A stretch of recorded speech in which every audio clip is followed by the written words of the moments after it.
नमस्कार, आर्य न्यूज देख रहे हैं आप। मैं हूं आपके साथ पल्लवी सिंह। उत्तर प्रदेश बुलेटिन की शुरुआत करेंगे इस वक्त की बड़ी और अहम खबर के साथ। लखनऊ से खबर सामने आ रही है जहां पर स्वतंत्र देव सिंह अध्यक्ष पद से इस्तीफा दे सकते हैं। बताया जा रहा है कि स्वतंत्र देव सिंह का अध्यक्ष का कार्यकाल पूरा हो गया है और अब बीजेपी प्रदेश अध्यक्ष के पद से इस्तीफा दे सकते हैं स्वतंत्र देव सिंह।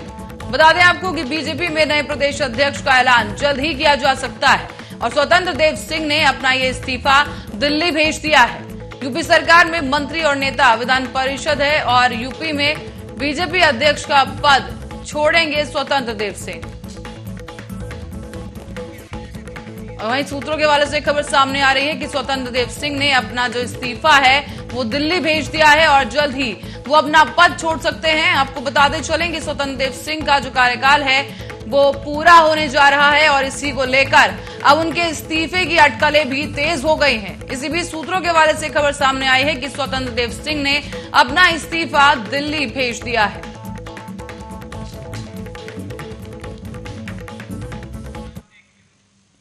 इस बीच बहुचर्चित अवधेश राय हत्याकांड में गाजीपुर के एमपी एमएलए न्यायालय में अजय राय की पेशी हुई है। अवधेश राय अजय राय के भाई थे जिनकी वाराणसी में हत्या कर दी गई थी और इस मामले में मुख्तार अंसारी और उनके कुछ साथियों के साथ मुख्य आरोपी उन्हें बनाया गया था। अब गाजीपुर में इस मामले की सुनवाई के दौरान गवाहों के बयान पहले ही दर्ज किए जा चुके हैं और इसी बीच बुधवार को दोनों पक्षों के वकीलों ने न्यायालय में अपना अपना पक्ष रखा। इसी बीच अजय राय ने उम्मीद जताई है कि उन्हें न्यायालय से न्याय मिलेगा। अब मुख्तार अंसारी और अफजाल अंसारी के ऊपर की गई तमाम कार्रवाई को लेकर अजय राय ने कहा है कि अपराधी प्रवृत्ति के लोगों के खिलाफ प्रशासन एक्शन ले रहा है। आज अजय राय का जिरह मुख्तार अंसारी से वीडियो कॉन्फ्रेंसिंग के माध्यम से हुआ है क्योंकि मुख्तार अंसारी मौजूदा वक्त में बांदा जेल में बंद है। बताया जा रहा है कि इस पूरे मामले में अगली तारीख 30 जुलाई को की जाएगी। आपको ये भी बता दें कि 3 अगस्त 1991 को अवधेश राय लहुरा बीर स्थित अपने घर के सामने थे, तभी उन पर यह हमला हुआ और पूरा शरीर गोलियों से छल्ली कर दिया गया। उनके भाई पूर्व विधायक अजय राय ने इस मामले में चेतगंज थाने में मुख्तार अंसारी, पूर्व विधायक अब्दुल कलाम और भीम सिंह, कमलेश सिंह और राकेश समेत कई अन्य लोगों के खिलाफ मुकदमा दर्ज कराया था। ये मुख्तार अंसारी के ऊपर गैंगस्टर एक्ट का मुकदमा दर्ज है। उसमें आज जीरा थी, जीरा में हम लोग यहाँ जाए थे। गवाही तो पहले हो चुकी है। क्या मामला निकल के अभी तक क्या लगता है? अब वो न्यायालय तय करेगा कि क्या हो सकता है उस पर, और निश्चित तौर से हम लोग तो यही चाहेंगे कि कठोर से कठोर कार्रवाई हो और कठोर से कठोर दंड मिले। ऐसे जिस तरीके से योगी सरकार में मुख्तार अंसारी और उनके परिवार की तरफ से कार्रवाई की जा रही है, भगोड़ा घोषित हो रहा है, इसको लेकर क्या कहेंगे? नहीं, निश्चित तौर से अपराधियों के खिलाफ कार्रवाई होनी चाहिए। जो अपराध में लिप्त हैं उनके खिलाफ कड़ी से कड़ी कठोर कार्रवाई होनी चाहिए। अफजाल अंसारी पर जो पूरी कार्रवाई हुई उसको देखते हुए क्या लगता है आपको? अब ये उनका अपना काम है, प्रशासन का, सरकार का। जो इस तरीके से चीज़ों में इन्वॉल्व होगा उसके खिलाफ सरकार कार्रवाई करेगी और मैं तो यही मांग करूंगा न्यायालय से, न्यायपालिका से कि ऐसे लोगों को दंडित किया जाए और कठोर से कठोर।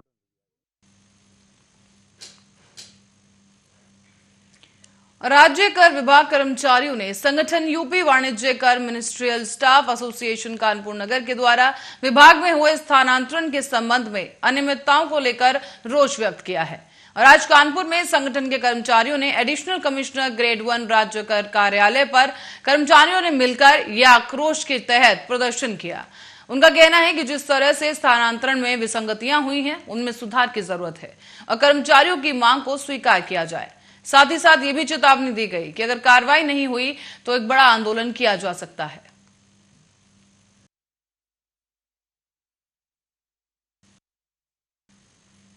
रुक करते हैं कानपुर की ओर, जहां संजय वन प्रशिक्षण संस्थान के अंदर से रोजाना लाखों की लकड़ियों की हेराफेरी की खबर सामने आई है। साथ ही साथ इन लकड़ियों की हेराफेरी में एफटीआई के जिम्मेदारों की संलिप्तता भी उसकी आशंका जताई जा रही है। आपको बता दें कि अधिकारियों की देखरेख में हरे भरे पेड़ों की छटनी के नाम पर लाखों की कीमत वाले पेड़ों को काटकर नष्ट किया जा रहा है। किदवाई नगर में बने वानिकी प्रशिक्षण संस्थान का मामला है ये, जहां पर लकड़ी स्मगलर बउआ जायसवाल और अधिकारियों की सांठगांठ से लाखों की लकड़ियों की हेराफेरी हो रही है। और बता दें आपको कि इतने बड़े स्तर पर लकड़ियों की तस्करी के बावजूद भी अभी तक कोई कार्रवाई नहीं की गई।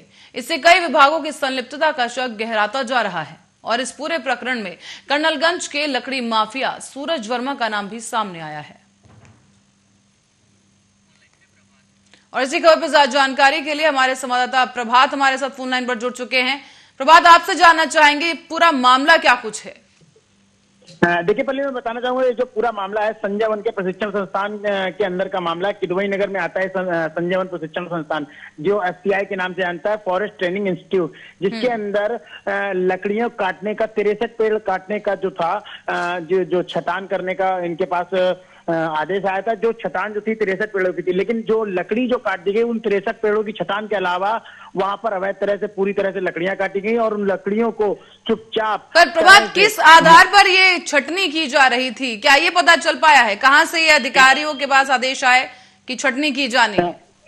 देखिए पल्लवी, मैं बताना चाहूंगा कि जो छटान का जो आदेश होते हैं बारिश के समय में इसलिए करे जाते हैं कि जिसकी वजह से या तो बिजली के तारों में जो नुकसान होता है, बाउंड्री वॉल में जो नुकसान होता है, उसके लिए ये आदेश करे जाते हैं। लेकिन जो ये आदेश थे, इन्होंने इन आदेशों को खिलवाड़ करते हुए इन्होंने जो है अवैध तरह से लकड़ियां काटने का पूरा काम करा, जिसके बाद जो है इसमें जो है जो सूत्रों से जहां जानकारी मिली है कि बउआ जायसवाल है कोई लकड़ी माफिया, कानपुर के बहुत बड़े माफिया हैं बउआ जायसवाल, और अधिकारियों की साठगांठ के चलते ये जो पूरा मामला है लकड़ियों का, ये सामने आ रहा है।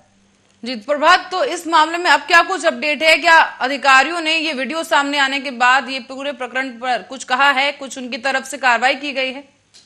देखिए पल्लवी, एक चीज और भी बताना चाहूंगा, ये जो पूरा मामला है लगातार पिछले 5 दिन से आर्या न्यूज की जो टीम है वो उस पूरे मामले की छानबीन कर रही थी, और इस मामले की छानबीन में लगातार रूप से अधिकारियों को संज्ञान में डाला जा रहा था, लेकिन अधिकारी जो है जिनके कानों में जूं भी नहीं रेंग रहा था। सबसे बड़ी बात आपको एक चीज और बता दें कि यहाँ पर जब क्षेत्रीय पुलिस को भी सुबह से फोन करा जा रहा था, तो उसके बावजूद वो ना वहां पर मौके पर आने के लिए तैयार थे, और वन विभाग के वन निगम, वन विभाग, एफटीआई, जितने मतलब फॉरेस्ट से संबंधित विभाग थे जिनको फोन करके सूचना दी जा रही थी, तो लगातार रूप से ये लोग टालते मटोलते नजर आ रहे थे। और जब यहाँ पर एफटीआई के जो मतलब यहाँ पे सबसे बड़े अधिकारी हैं जिनसे मिलने की कोशिश करी गई, तो उन्होंने साफ तौर पर मिलने से मना कर दिया था। जिसके बाद उन्होंने मना करने के बाद उन्होंने कह दिया कि मेरे मतलब क्योंकि टालते मटोलते लगातार रूप से नजर आ रहे हैं ये।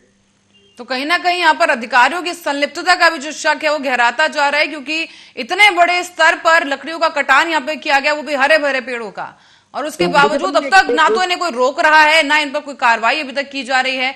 तो आपसे ये भी जानना चाहेंगे कि अभी भी इसी तरह से कटान जारी है या ये मामला रुक चुका है?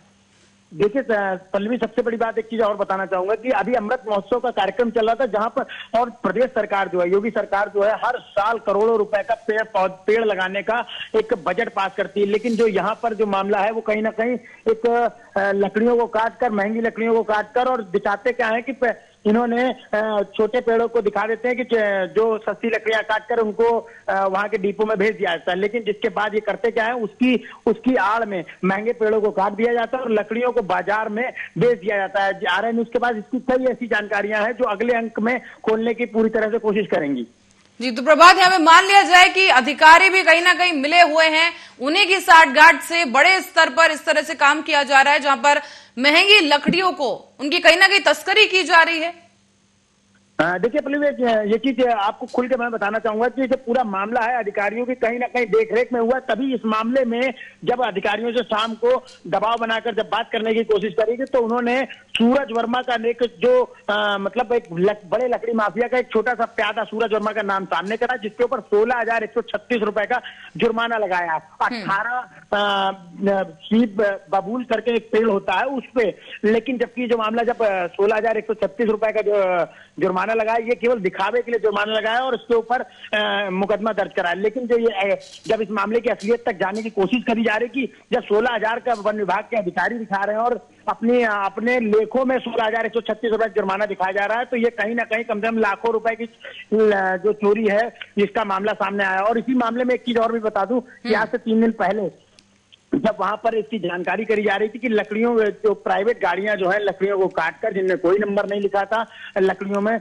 जबकि जो भी लकड़ियां अगर तो छटान के लिए काटी जाती हैं तो उनमें सरकारी नंबर पड़ता है, जिसके बाद जो है लकड़ियों को निकाला जाता है। लेकिन वहां से जो ये लकड़ियां निकल रही थी इनमें किसी तरह कोई नंबर नहीं था। और जब वहां पर जो एंट्री गेट होता है वहां पर बैठे गार्ड से जब जानकारी करी गई तो उस गार्ड ने वो रजिस्टर भी गायब कर दिया गया है और उस रजिस्टर में किसी बउआ जायसवाल का नाम आ रहा था, जिसके बाद वो रजिस्टर गायब कर दिया गया। उस गार्ड को भी वहां से हटा दिया गया है।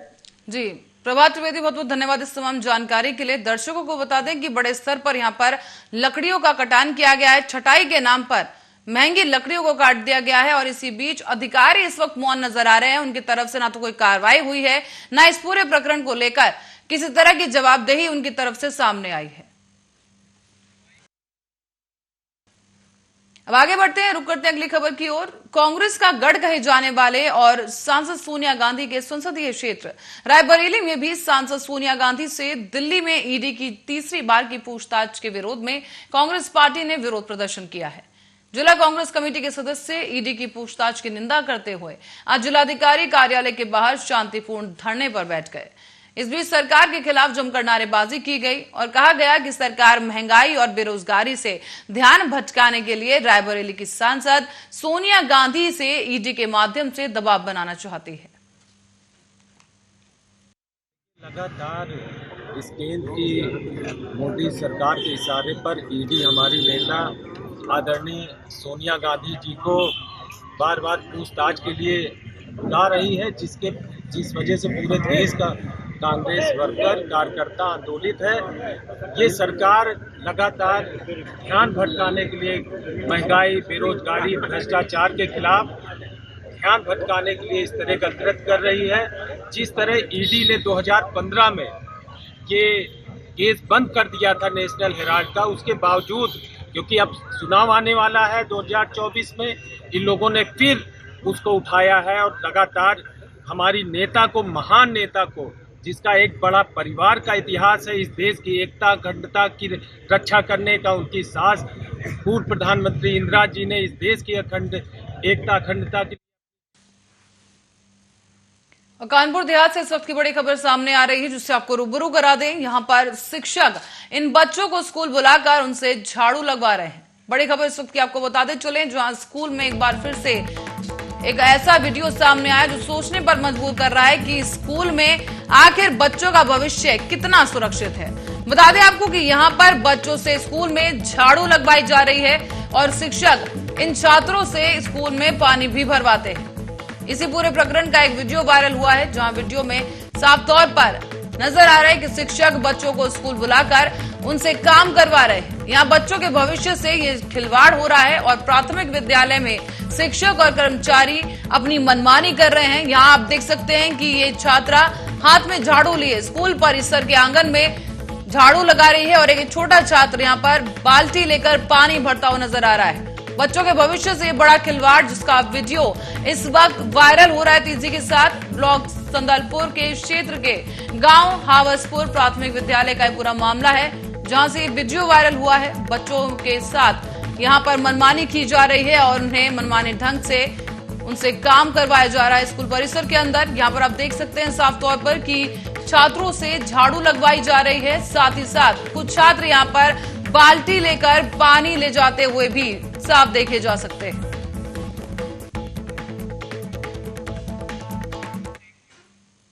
और जहां एक तरफ उत्तर प्रदेश सरकार भ्रष्टाचारियों पर नकेल कसने का दम भर रही है, वहीं दूसरी ओर उसी के भ्रष्ट नौकरशाहों पर इसका कोई असर होता नहीं दिख रहा।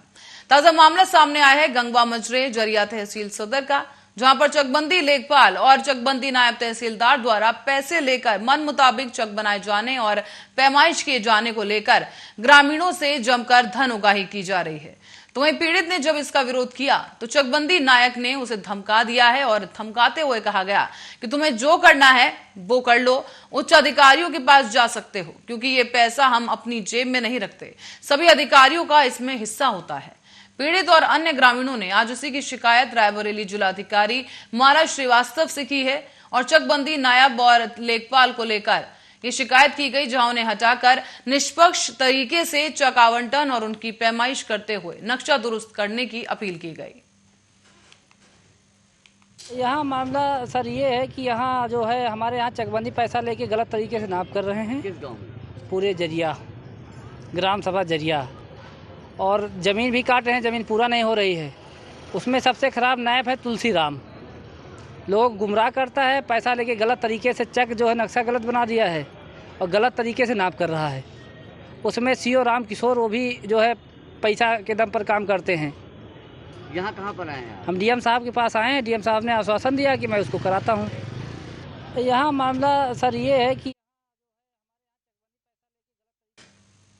और इस बीच आईएमसी प्रमुख मौलाना तौकीर रजा ने प्रधानमंत्री नरेंद्र मोदी पर एक बार फिर से जमकर निशाना साधा। उन्होंने कहा है कि नरेंद्र मोदी अगर इतने बड़े देशभक्त हैं तो आज तक आरएसएस के ऑफिस पर तिरंगा झंडा क्यों नहीं फहराया गया, और इतने बड़े देशभक्त हैं तो अपने 2 दोस्तों की संपत्ति को देश के लिए समर्पित क्यों नहीं कर देते, अधिकृत कर लेते हैं, क्योंकि देश की संपत्ति अपने दोस्त के हाथों में दे दी गई है। और कहा गया कि मुसलमानों की पहली पसंद प्रधानमंत्री के रूप में साल 2024 में नितिन गडकरी या फिर योगी आदित्यनाथ होंगे। ये पूरा बयान गौर से सुनिए।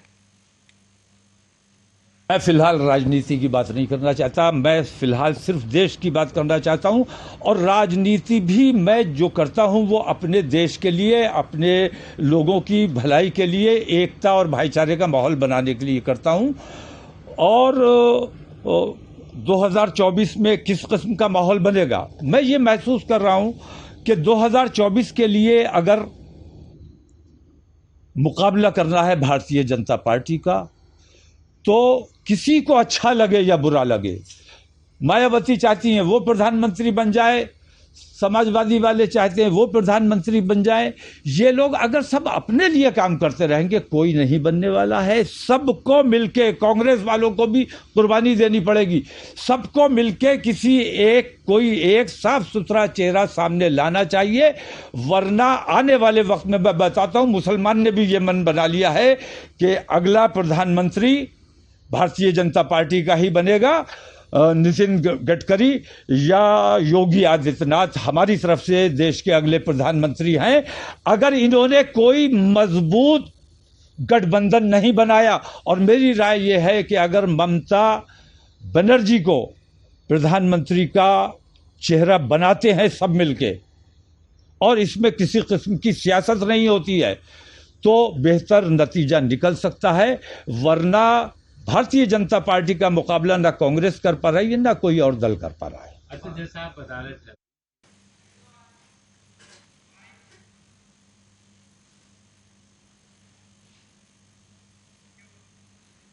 और अब बढ़ते हैं अगली खबर की ओर। आजादी के अमृत महोत्सव कार्यक्रम के तहत आम लोगों के भीतर देश प्रेम की भावना जागृत करने और देश की आजादी में अपना योगदान देने वाले महापुरुषों और शहीदों को याद रखने के उद्देश्य से 11 से 17 अगस्त तक हर घर तिरंगा फहराए जाने की योजना है।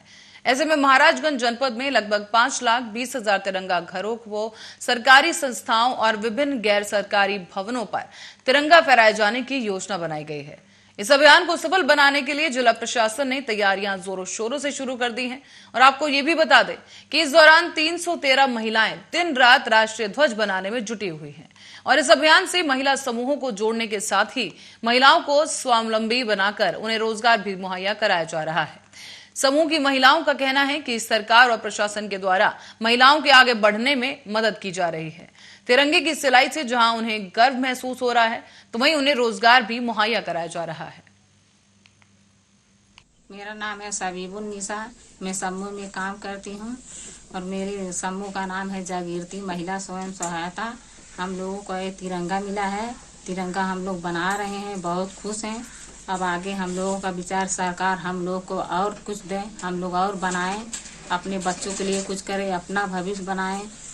ये बताइए, सरकार के द्वारा जिस तरह से आप लोगों को तिरंगा बनाने की जिम्मेदारी मिली है, क्या लगता है समूहों के लोगों में क्या चर्चा है और किस तरह से विभिन्न तरह के रोजगार के अवसर प्रदान हो रहे हैं? क्या चर्चा आपके समूह में? अब हम लोग को चर्चा है, अब यही तिरंगा मिला है, अब इसके बाद हम लोगों को कुछ मिलेगा, कुछ मांगेंगे, मिलेगा, हम लोग बनाएंगे। सरकार से क्या मांग है आपकी? सरकार से आप क्या चाहते हैं कि इस तरह से और भी काम मिले? हाँ, हम लोग चाहते हैं सरकार से इस तरह और हमको काम सरकार दे, हम लोग और करेंगे। मेरा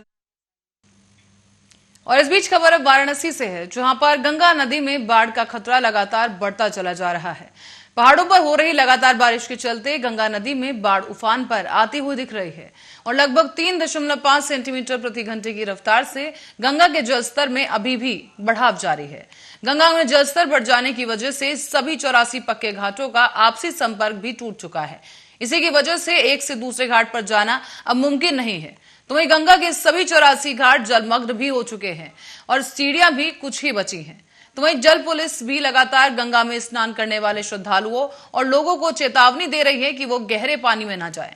गंगा में पहले से ही सभी तरह की छोटी नाव का संचालन बंद हो चुका है, सिर्फ मोटर बोट का ही संचालन किया जा रहा है। और आपको ये भी बता दें कि गंगा आरती कराने वाली संस्था गंगा सेवा निधि से हेमंत मिश्रा की माने तो गंगा आरती वाले सभी प्लेटफॉर्म जलमग्न हो चुके हैं।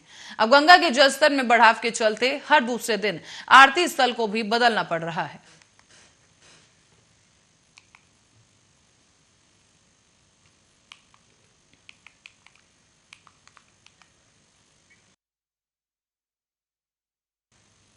अब बढ़ते अगली खबर की ओर, जो कि मथुरा से है। मथुरा में सौंक मगोरा क्षेत्र में बधाई लेने वाली किन्नर कजरीबाई को भरतपुर से आए 8 से 10 किन्नरों ने क्षेत्र के बंटवारे को लेकर मारपीट कर दी है। इससे कस्बे के लोगों में काफी आक्रोश है और क्षेत्र की किन्नर कजरीबाई को उन लोगों से बचाए जाने को लेकर कजरीबाई ने बताया है कि किन्नर भरतपुर के रहने वाले हैं और मुस्लिम समुदाय से ये किन्नर ताल्लुक रखते हैं, जो कि जबरदस्ती धर्म परिवर्तन करवाना चाहते हैं और मना करने पर पीड़ित को बधाई क्षेत्र को छीनने की धमकी दी जाती है। आए दिन इस तरह की मारपीट की जा रही है किन्नर के साथ। और आपको ये भी बता दें कि आज भी धोखे से इस किन्नर को बुलाकर पुलिस चौकी के सामने ही पीटा गया है। बताया ये भी जा रहा है कि पीड़ित के साथ मारपीट की गई और उसे जान से मारने की धमकी दी गई है। तो वहीं वरिष्ठ पुलिस अधीक्षक ने थाना मगोरा की ओर कार्रवाई करने के लिए आदेश जारी कर दिए हैं। ये वीडियो आप देख सकते हैं, ये थाना परिसर के बाहर की बताई जा रही है, जहां पर पीड़ित किन्नर के साथ मारपीट की गई है। मैं सौंक मगोरा क्षेत्र में करीब 15-20 साल से मांग आई हूँ। किन्नर समाज ने मुझे अधिकार दिया हुआ है, उसके बावजूद भी किन्नर लोग मुझे परेशान करते हैं, जो कि भरतपुर के रहने वाले हैं और कुछ उसमें मथुरा के रहने वाले हैं। जैसे हिना है, उनकी गुरु है नीतूबाई, और मुस्तान उर्फ मन्नत है, उनकी गुरु है नीतूबाई, और जैसे कोमल हाजी है, उनकी गुरु है नरोदाबाई। उस तरीक़ा से भरतपुर के रहने वाले हैं। मुन्ना है, उनकी गुरु में खेड़ा भाई, और भी कई 100 नंबर वगैरह है, मथुरा के किन्नर हैं, कई लोग हैं। उन्होंने मेरे साथ में शौक के अंदर मेरे साथ मारपीट करी है और मेरे साथ अत्याचार किया। शौक के सामने उसकी वीडियो वायरल भी हो चुकी है। बहुत दुखी हो जाता है। क्यों प्रताड़ित कर रहे हैं आपकी? इसलिए प्रताड़ित करते हैं कि अपना धर्म परिवर्तन कर मुसलमान बन जाए, दूसरे और ये मांगने खाने के। और अब रुक करेंगे खबरों में प्रतापगढ़ का, जहां पर सब्जी मंडी में अवैध अतिक्रमण हटवाने पहुंची पुलिस से कब्जेदारों की नोकझोंक हो गई। इसके बाद मौके पर भारी पुलिस बल को बुलाना पड़ा है। और आपको ये भी बता दें कि अतिक्रमण पर बुलडोजर की रफ्तार थमने का नाम नहीं ले रही है। इस बीच अधिकारियों और पुलिस को लोगों का तीखा विरोध भी झेलना पड़ रहा है। न्यायालय के आदेश पर बुलडोजर लेकर शहर के सब्जी मंडी में अवैध कब्जा हटवाने पहुंची पुलिस के साथ भी कुछ ऐसा ही हुआ। सब्जी मंडी के चारों तरफ भारी संख्या में पुलिस और पीएससी तैनात कर दी गई है। अब आपको ये भी बता दें कि एसडीएम समेत तमाम अधिकारी मौके पर मौजूद हैं और कब्जेदारों को हटाने के लिए सुबह से ही कड़ी मशक्कत की जा रही है। नगर कोतवाली के पलटन बाजार सब्जी मंडी का पूरा मामला।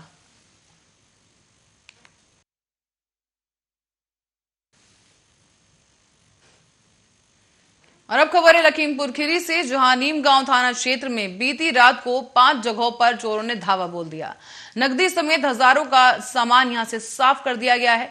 और आपको बता दें कि घटना नीमगांव थाना क्षेत्र के शिवाला तिराहे की बताई जा रही है। सूचना पर पहुंची नीमगांव पुलिस ने मौका मुआयना किया है। और आपको बता दें कि आए दिन हो रही इन चोरियों से क्षेत्र में दहशत का माहौल है। आज की घटना की बात करें तो पुलिस ने गश्त की, इस घटना ने पुलिस के गश्त की पोल खोल कर रख दी है। जनमानस की सजगता के बावजूद चोर गिरोह अपने मकसद में कामयाब हो रहा है। बीती रात को भी नीमगांव थाना क्षेत्र में शिवाला तिराहे के पास स्थित 4 दुकानों और एक घर में नकदी समेत कीमती सामान चोरी कर लिया गया। तो वहीं आपको बता दें कि गोला मार्ग पर सिकंदराबाद में देसी शराब के ठेके की दुकान के पीछे से नकाब लगाकर आए जो चोर थे उन्होंने स्कैनर मशीन और कैमरे तोड़ दिए। साथ ही साथ शराब के कुछ बोतलें वो उठाकर ले गए। और इसी बीच ऐसा मामला भी सामने आया है जिसमें पुलिस की कार्यशैली पर सवाल खड़े हो गए हैं। लोग दहशत में रहने के लिए इस वक्त मजबूर हैं।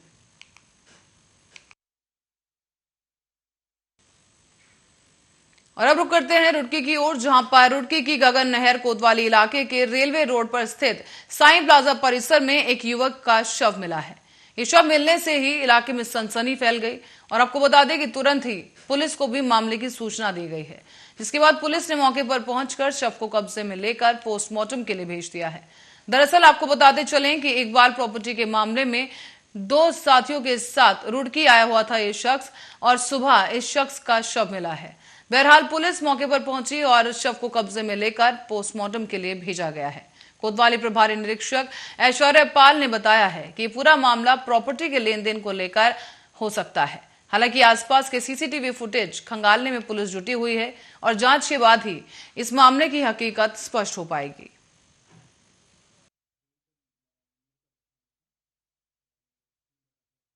थाने को ये सूचना प्राप्त हुई थी कि एक व्यक्ति का शव एक बिल्डिंग से नीचे पड़ा हुआ है। इस सूचना पर हम लोग मौके पर पहुंचे तो वहाँ एक व्यक्ति जमीन पर मृत अवस्था में था और खून बह रहा था उसके, और उसको फिर वहाँ से हमने अस्पताल में पहुँचाया।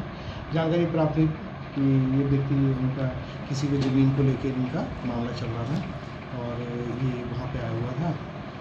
इस बाकी जानकारी और गहराई से प्राप्त की जा रही है। मौके पर फॉरेंसिक की टीम बुला ली गई थी और सीसीटीवी फुटेज वहाँ खंगाले जा रहे हैं। ये व्यक्ति गढ़ी संगीपुर का।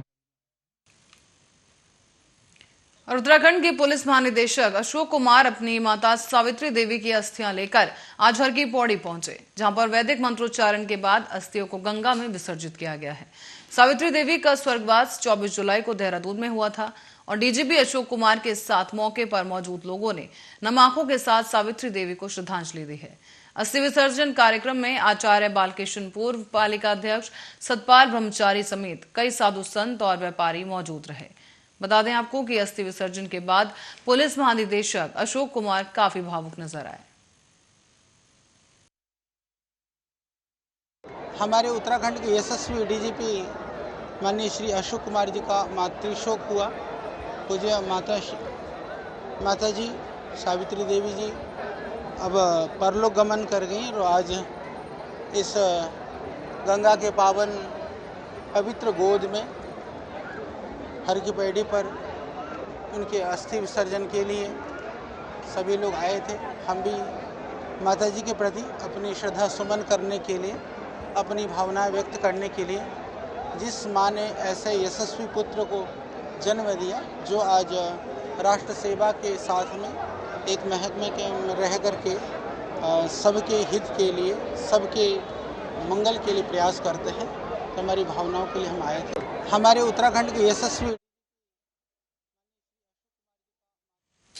और इसी खबर के साथ ही बुलेटिन में फिलहाल के लिए इतना ही। आप बने रहे हमारे साथ, देखते रहे आर्या न्यूज।